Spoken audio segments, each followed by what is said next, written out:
Olá, família, boa noite, graça e paz. Graças a Deus, privilégio, a alegria do Senhor é a nossa força. Somos renovados de fé em fé, transformados de glória em glória até a perfeita imagem do Pai. Amém? Em nome de Cristo Jesus, o Senhor, nós somos feitos para ser a manifestação visível das suas virtudes. Deus nos gerou em Cristo Jesus para sermos a encarnação do seu invisível, a materialidade do seu invisível. Graças a Deus, esse é o nosso desafio. Por isso, a gente tem compartilhado aqui que toda a criação geme à espera de que os filhos de Deus se revelem. E esses se revelem no sentido de substância, de materialidade, de presença, de encarnação das virtudes. Eles se revelem no sentido daqueles que descem às partes mais baixas da terra, né?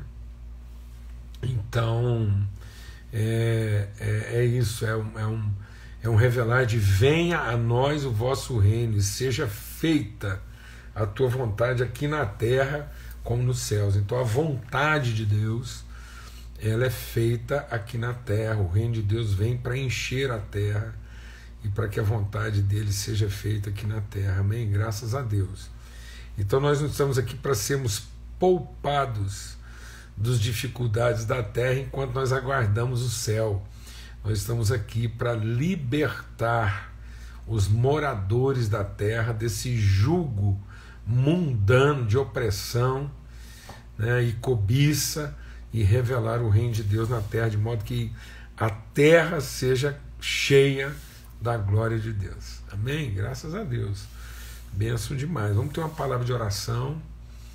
Vamos estar aí entrando mesmo na presença bendita do nosso Pai e buscando de Deus orientação, virtude, conhecimento, revelação, testemunho, colocando a nossa fé em favor uns dos outros. Graças a Deus. Amém? Pai, muito obrigado pelo teu amor, obrigado pela tua bondade, a tua fidelidade. Nós entramos na tua presença com hinos de louvor, com ações de graça. Somos o seu povo, a tua família. O Senhor nos gerou na eternidade, o Senhor nos predestinou e nos estabeleceu, o Senhor nos designou para sermos, ó Pai, segundo a tua semelhança, segundo a tua natureza, a expressão viva e manifesta da tua glória, Pai. No poderoso nome de Cristo Jesus, o Senhor, que nossos olhos sejam iluminados, ó Deus, para discernirmos com autoridade e propriedade as riquezas da nossa vocação em Cristo. No nome de Cristo Jesus. Amém e amém. Graças a Deus. Então, amados, tem sido uma bênção, um privilégio aí, tudo que a gente tem compartilhado, né? E os irmãos estão chegando aí, e ainda dá tempo de você convidar outras pessoas para estarem conosco.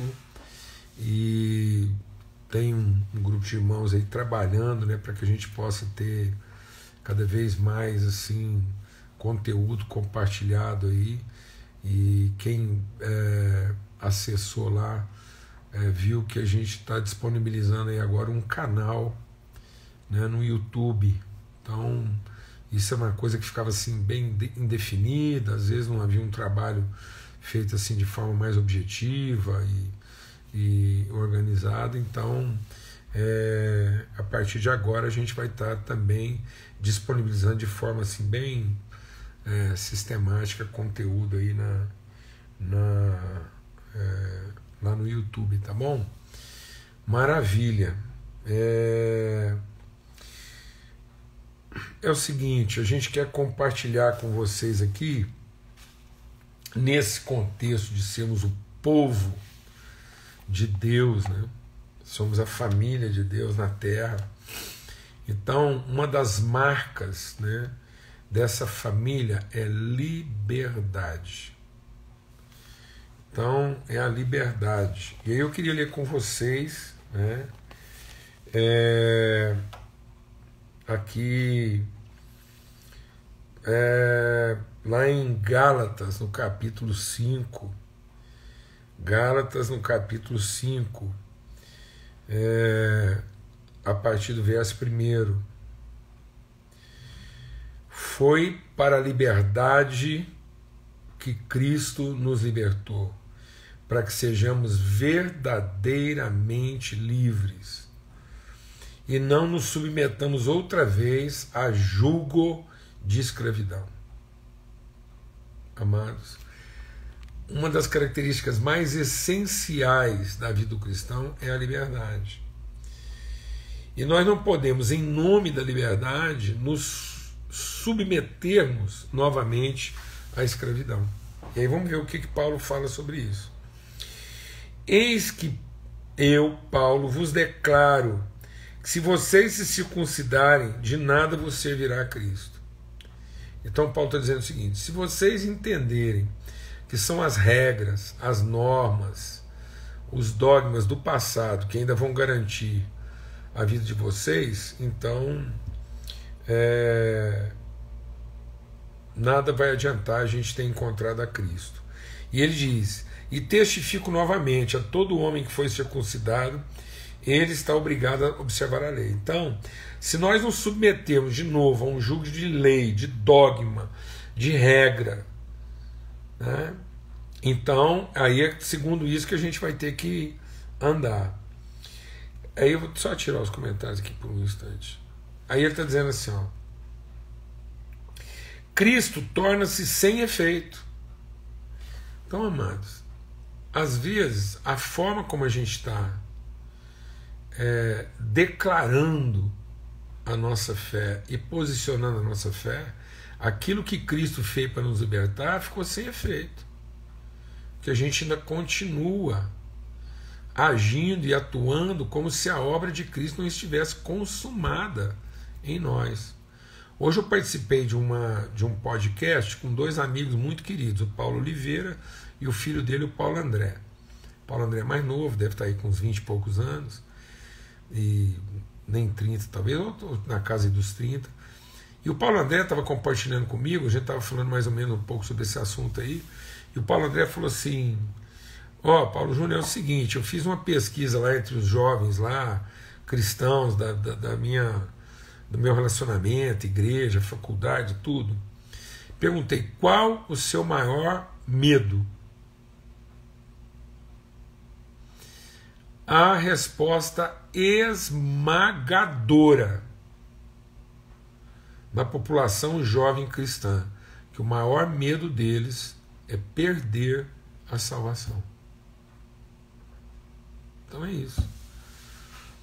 Então Cristo ficou sem efeito, porque as pessoas ainda continuam trabalhando a salvação deles, não como um ponto de partida a ser testemunhado, mas como um objetivo a ser garantido. Então, Jesus falou: qual a forma mais objetiva de você comprometer sua própria salvação? É você viver para ser salvo. Então, aquele que busca sua própria salvação está se perdendo. Então, quando Paulo diz que as pessoas veem na regra, na lei, nos dogmas, nas estruturas, nas formas, meio de garantir sua própria salvação, elas fazem isso para garantir sua própria salvação, então a obra de Cristo na vida delas ficou totalmente o quê? Anulada. E aí ele diz assim: vocês que procuram ser justificados pela lei, vocês caíram da graça, porque nós, pelo Espírito, aguardamos a esperança da justiça pela fé. Porque em Jesus Cristo nem a circuncisão nem a incircuncisão vale coisa alguma. Não é o fato, tá vendo? Não é o fato do certo ou errado. O que está certo? É circuncidar ou não é circuncidar? Não, não é essa a questão. Nenhuma nem outra coisa. Ele está dizendo o quê? Mas a fé que opera pelo amor. Então, deixa Deus ministrar o nosso coração aqui. A fé não opera pelo rito. O que testemunha a nossa fé não é o rito, e nem aquilo que o rito garante como expectativa de salvação. Então a fé não é para alimentar a liturgia e o rito de quem está através do rito tentando se salvar. Então tem muita gente que vê a igreja como um ambiente do rito litúrgico que vai garantir a salvação deles. Aí se tornou um dogma, uma regra. E ele acha que quanto mais devoção, mais testemunho de fé. Então tem muita gente que acha que o testemunho de uma fé grandiosa e fortalecida é devoção. Deixa o Espírito de Deus ministrar o nosso coração. Quando os discípulos estavam no barco e começou a tempestade, eles foram acordar quem para resolver o problema? Foram acordar Jesus. Isso significa que eles eram o quê? Experts em devoção. Então não faltava devoção. Não faltava neles o impulso, a intuição, o instinto de, no momento da dificuldade, clamar a Deus que os salvasse. Então, naquele momento, Jesus representava para eles o poder divino capaz de salvá-los. E aí, depois de um culto de devoção, em que eles colocaram toda a devoção deles em acordar Jesus, como a gente faz. Tem hora que a gente participa de umas reuniões, parece que Deus está dormindo, porque foi os caras de profetas de Baal falaram. O Elias falou para os profetas de Baal: aumenta o culto, aumenta o som, melhora a liturgia, porque quem sabe Deus está dormindo, quem sabe ele foi viajar. Mas se a gente melhorar o culto, ele presta atenção e vem resolver. Isso era Babilônia. Babilônia que dizia: vamos fazer algo tão sublime, tão magnífico, que toca a Deus. Quem propôs isso, amado? Quem propôs uma liturgia que evoca a atenção de Deus para nos salvar? Quem nos ensinou a buscar em Deus, depois de convertido, transformado? Quem ensinou um filho de Deus a buscar em Deus salvação? Não, amados. O gentio, o ignorante, o idólatra. Aí sim, o idólatra, o gentio, o ignorante, o devoto, buscar em Deus salvação, vai buscar e vai achar. Mas nós, os filhos, que já fomos salvos em Cristo Jesus, e conhecemos o Salvador, que é Cristo Senhor, não buscamos mais salvação. Isso a gente fazia quando era ignorante, quando não conhecia. Mas agora que nós conhecemos, nós não estamos mais presos a dogmas. Nós não vemos no rito litúrgico uma forma de nos garantir, de nos salvar. A gente agora busca em Cristo, pela orientação do Espírito Santo, cumprir o propósito de Deus. E o propósito de Deus é que a gente possa amar as pessoas do mesmo jeito que Ele nos amou, na mesma proporção, com a mesma intensidade, com o mesmo propósito. Então, nesse momento agora, a nossa fé não tinha que estar voltada em garantir a nossa liberdade. A nossa fé agora tinha que estar revelada em manifestar a nossa liberdade. Dizer que nós não somos pessoas à procura de liberdade, mas revelar que nós somos pessoas livres. Livres do medo, livres do rito, livres da forma, da estrutura. Nós temos a estrutura? Temos. Temos o rito? Temos. Eu tenho o rito. Tenho a estrutura. Eu tenho meus momentos devocionais. Mas eu não faço isso como quem procura salvação. A gente tem que fazer isso como quem procura conhecimento do propósito. Então ele diz assim: a fé que opera pelo amor. Então a fé não opera pela devoção nem pelo rito. Então, voltando ao caso lá dos discípulos no barquinho. Aí, na devoção deles, eles tentaram acordar o divino. Mas quem acordou lá no barquinho não foi o divino, foi o Filho, o Senhor. E aí ele repreendeu a devoção daqueles homens e disse assim: até quando vocês serão pessoas de pequena fé? Por que vocês assim são tímidos? Por que vocês mesmo não repreenderam o mar? Então Jesus não veio para nos salvar e continuar nos salvando. Jesus veio e na cruz ele nos salvou. Ato passado absoluto, definido. A obra da nossa salvação já foi realizada. Não há mais sacrifício pelo pecado. Para que agora em Cristo Jesus nós sejamos verdadeiramente livres para amar, para revelar nossa fé em amor e não em devoção. E aí ele diz assim: vocês corriam bem. Quem vos impediu para que vocês não obedeçam à verdade? O que está afastando vocês da verdade? Por que, amado? Porque é seguindo a verdade em amor. Onde está a expressão da verdade? No amor. E o que está esfriando nos corações das pessoas? O amor. Nossos discursos não estão carregados de amor pelas pessoas. Nossos discursos estão carregados de apego ao direito devocional, ao medo de futuro. Então, carregados de medo do futuro, nós não estamos nos tornando a expressão crente de amor, de uma verdade que se revela em amor, de uma fé que se manifesta em amor. Então, por mais que nós não estejamos mentindo na nossa sinceridade, nós estamos faltando com a verdade. Se diz, não, até alguém fica aí, como é que é isso? O diabo é pai da mentira ou não é? Ele é pai do engano. Porque às vezes você está chamando de mentira essa coisa óbvia. Essa coisa óbvia. A mentira óbvia. Mas a mentira do qual o diabo é pai, ela é bem mais sofisticada. Sabe qual é a mentira do qual ele é pai? É alguém que tem o dom de profetizar, de pregar, falar a língua dos homens e dos anjos, e já não faz mais isso por amor. É o cara que tem o dom de operar milagres, descer fogo do céu, operar maravilhas, mas já não faz mais isso por amor. É a pessoa que faz filantropia, sacrifício, cuida dos pobres, mas já não faz mais isso por amor. Ora, se ele não faz isso por amor, ele faz por quê?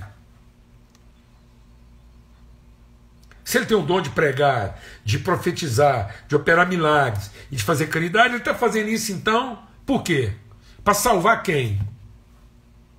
A si mesmo, seu ministério, sua reputação. E ele faz isso em nome de quem? Do capeta? Não, ele faz isso em nome de Deus, de Jesus. Aí a hora que se apresentar lá diante de Jesus, e vai falar, em teu nome pregamos, em teu nome operamos milagres, em teu nome curamos enfermos. E Jesus diz, mas eu não conheço vocês.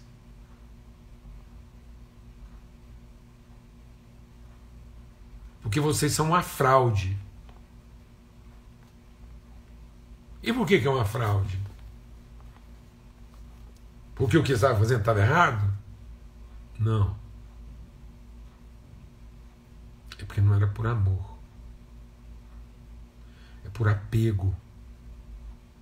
Apego aos direitos, aos espaços, aos ritos. O desejo de continuar sendo salvo. O medo de perder a salvação. O medo de perder os privilégios, as prerrogativas. Medo.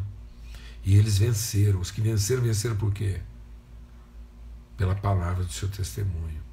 E pelo sangue do Cordeiro. Sabe o que quer dizer isso?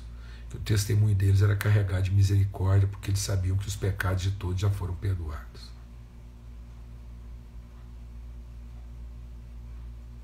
Era uma palavra amparada de perdão. E era um perdão manifesto em ensino. E sabe qual era a terceira característica? Eles não tinham medo da morte. livres, verdadeiramente livres. Ninguém podia subjugar esse povo, ninguém podia assombrá-los, ninguém podia controlar, ninguém podia dizer para esse povo o que estava certo e o que estava errado. Ninguém podia proibi-los de ser quem eles foram chamados para ser. Ninguém era capaz de desestabilizar ou retirar a paz do coração deles. Paz no coração e nas mentes. A paz de Cristo guardando mentes e corações, para que no que depender de nós, nós temos paz, não é só com quem se comporta como a gente gostaria que se comportasse, mas no que depender de nós temos paz com todos os homens. Mansidão, graça, favor. E aí ele diz assim: a fé que opera. Quem desviou vocês? Essa persuasão não vem daquele que vos chama. Um pouco de fermento leveda toda a massa.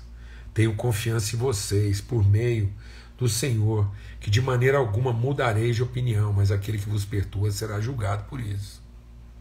Seja quem for. E eu, irmãos, se ainda prego a circuncisão, por que eu ainda sofro perseguição? Assim a ofensa da cruz teria cessado. Está vendo? Então, se eu não continuar ensinando aquilo que eu acredito, então é porque a cruz não tem mais valor. Então nós estamos fazendo algum tipo de combinação aqui que despreza a ousadia da cruz, a loucura da cruz, a eficácia da cruz. E ele diz assim: porque vocês, irmãos, foram chamados à liberdade. Não usem da liberdade para dar ocasião à carne.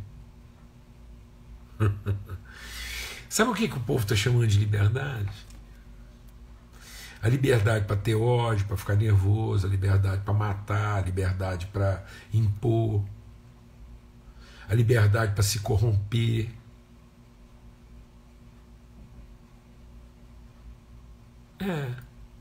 Liberdade para fazer negócio espúrio, liberdade para ser bandido, safado, ladrão, e ainda dizer que está fazendo isso pelo bem do povo só para manter as coisas funcionando. Liberdade para chamar as pessoas do que quiser, ameaçar as pessoas do que quiser. Então, de todos os lados, há um discurso em favor da liberdade. Mas a liberdade que está dando ocasião à carne, a liberdade de ser carnal, a liberdade de ser ressentido, a liberdade de ser amargurado, rancoroso, violento, agressivo, isso não é liberdade, amados. Isso é autonomia.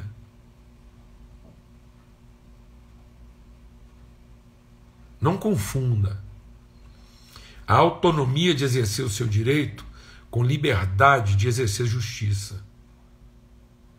Só é liberdade quando é em amor pela justiça. E não com raiva e amargura e gritaria pelo direito. Não é o direito que ofere liberdade. O direito confere e garante autonomia. Porque verdadeira liberdade está numa relação justa e não independente. Não confunda liberdade com independência. Deus é um ser absolutamente livre,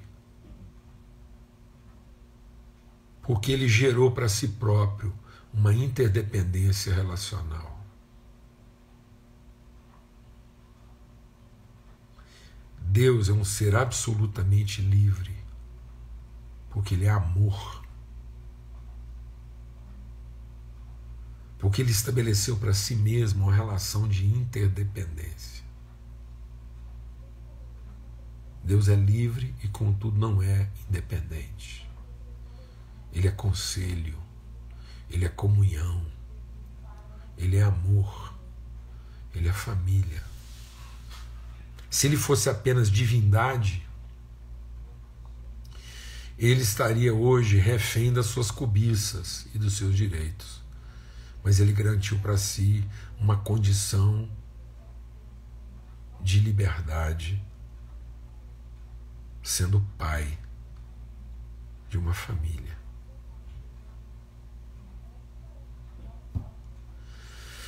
Aleluia. Porque agora tudo que ele opera em amor pelos seus, e não pelo direito de continuar sendo Deus. Em várias oportunidades da história, Deus teve a oportunidade de destruir tudo e continuar sendo absolutamente Deus. Mas ele exerceu a sua misericórdia para continuar sendo absolutamente Pai.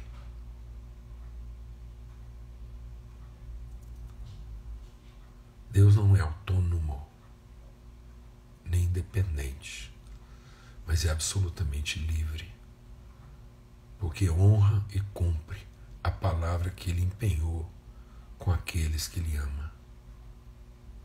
Nós somos um com ele. Ele nos fez corpo do seu Filho. E agora?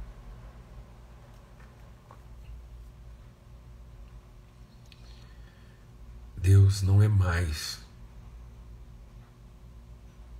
quem Ele é se nós não estivermos com Ele e Ele em nós. Porque agora Ele é em nós, o seu Espírito está em nós e nós estamos nele. Assim como Ele está no Filho, o Filho está nele. Assim como o Espírito está nele, é isso que Ele está dizendo. Então a liberdade está na responsabilidade de servirmos uns aos outros e não no direito de sermos independentes e autônomos uns dos outros. E ele diz então que porque toda lei é cumprida em uma só palavra. Nós queremos ser um país que cumpre a lei. Então essa é a questão. As nossas instituições querem ser cumpridoras da lei. Então sabe qual é a lei? Sabe qual é a lei? Sabe o que pode acabar com a corrupção desse país? Não é remediar, não. Sabe que dia que nós vamos ter eleições honestas e justas? Líderes que não vendem e que não compram? Empresários que não negociam? Pastores, homens e mulheres de Deus, que não rifam salvação para um povo desesperado?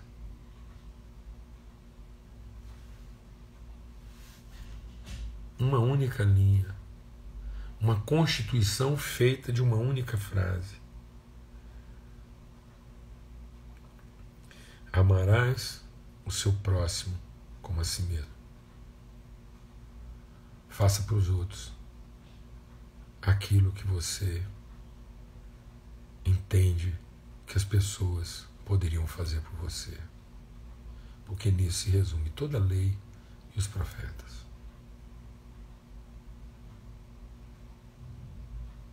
Não é fazer contra os outros para garantir o que eu quero continuar fazendo, mas é fazer pelos outros aquilo que eu gostaria e imagino que eles poderiam fazer por mim. E aí ele diz assim, mas oh Deus de misericórdia, parece até que Paulo está escrevendo isso aqui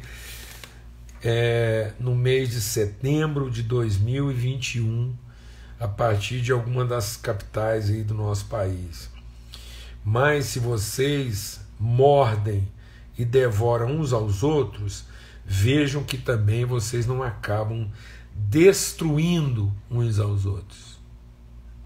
Cuidado, para que nessa onda de morder e devorar uns aos outros, a gente não acabe com um auto-extermínio generalizado. Aí ele diz assim, isso vos digo, andem em espírito, e vocês jamais satisfarão os desejos da carne. Por quê? Porque os desejos da carne se opõem ao espírito, e os do espírito se opõem contra a carne. Então essa luta, amados, que nós estamos enfrentando, não é carne contra carne. Não é quem tem a carne mais forte para vencer uma carne mais fraca. A luta que nós estamos enfrentando, ela só pode ser vencida no espírito. E no espírito ela é em amor para aqueles que verdadeiramente lutam pela liberdade e não pela independência e pela autonomia. Só é liberdade quando é para todos, mas quando continua sendo escravidão, quando é direito, autonomia e independência para alguns. No nome de Cristo Jesus, o Senhor. Forte abraço, fica na paz, até amanhã, se Deus quiser. Amém? Graças a Deus.